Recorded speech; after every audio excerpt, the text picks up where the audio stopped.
wa bihi nasta'in ala umuri dunya waddin. Wassalatu wassalamu ala asyrafil anbiya'i wal mursalin sayyidina wa maulana Muhammad. Amma ba'd. Pertama-tama, marilah kita panjatkan puji syukur kehadirat Allah Subhanahu wa taala yang telah memberi kita nikmat sehingga kita masih bisa melaksanakan perintahnya dengan baik.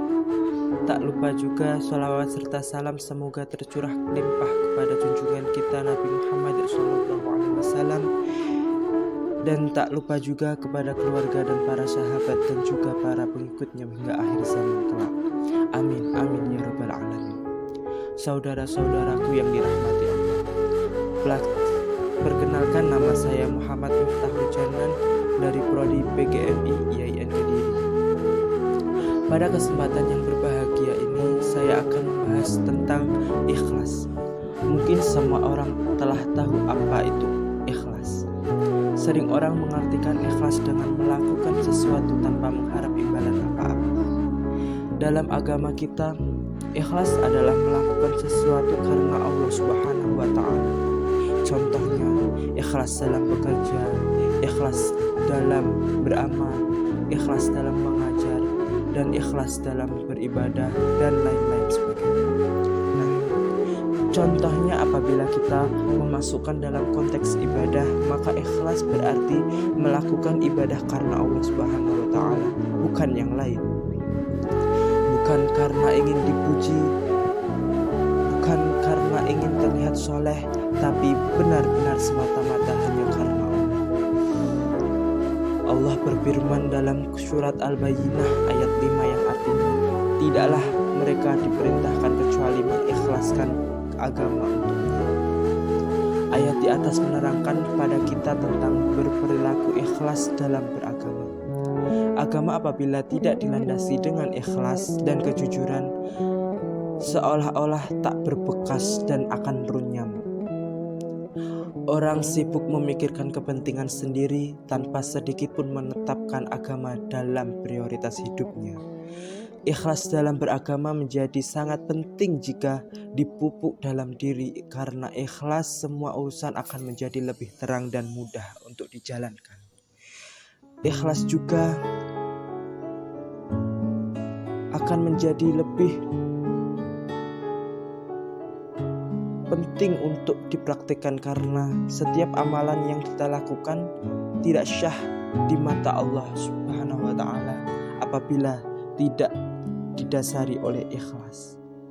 Dalam hadis diriwayatkan oleh Imam Muslim dalam kitab Sahih Muslim, diceritakan tentang sesuatu perkara yang akan terjadi nanti pada hari akhir di hadapan Allah. Nanti di hadapan Allah ada seseorang hamba yang ditanya oleh Allah, "Apa yang telah kamu lakukan di dunia, wahai hambaku?" Ia menjawab, "Saya berjuang dan berperang demi Engkau ya Allah, sehingga saya mati syahid." Allah berkata, "Dusta kamu. Sebenarnya kamu berperang bukan karenaku, melainkan agar disebut orang yang berani. Kini kamu telah menyandang gelar tersebut." Kemudian Allah memerintahkan agar dia dicampakkan dan dilempar ke neraka.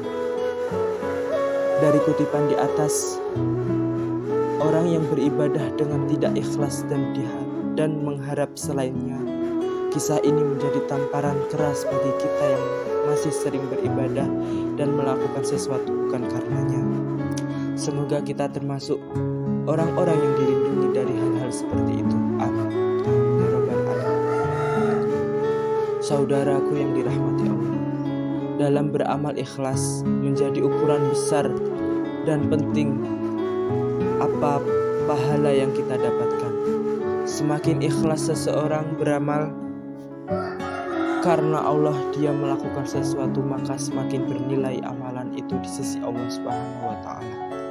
Setelah kita memahami isi dari berperilaku ikhlas, maka marilah kita menempuh dan melatih diri kita untuk ikhlas dalam segala hal, sehingga apa yang telah Rasulullah siratkan pada hadisnya tidak terjadi pada diri kita.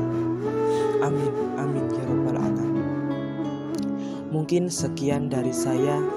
Semoga apa yang saya sampaikan bisa bermanfaat bagi kita semua. Terima kasih atas perhatiannya. Mohon maaf atas kekurangannya. Wabillahi taufik wal hidayah. Assalamualaikum warahmatullahi wabarakatuh.